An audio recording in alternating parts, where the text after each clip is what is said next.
Last week on the show, I talked about my plan to end terrorism. I said that America has too much permissiveness and too much sex, and most of the Islamic nations have none. So my plan, jokingly, was to give them a small taste of freedom.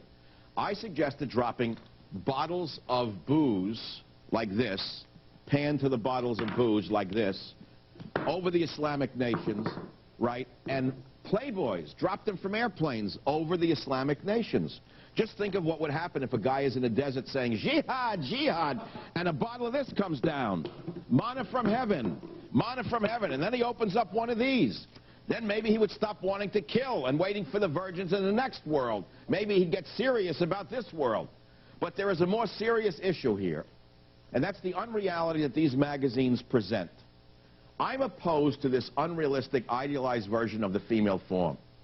I think it brainwashes men into believing that any woman who doesn't look just like these softcore porno photos isn't good enough. And here's an early one from the 50s when Hugh Hefner first started out, okay? And then, of course, it got raunchier and raunchier. I'm not going to show you the raunchy ones on the Savage Nation, but the more recent ones, as you well know, I'm not going to show you anything graphic. You can see how the covers changed. Suddenly it was gynecological and obstetric instead of simply love.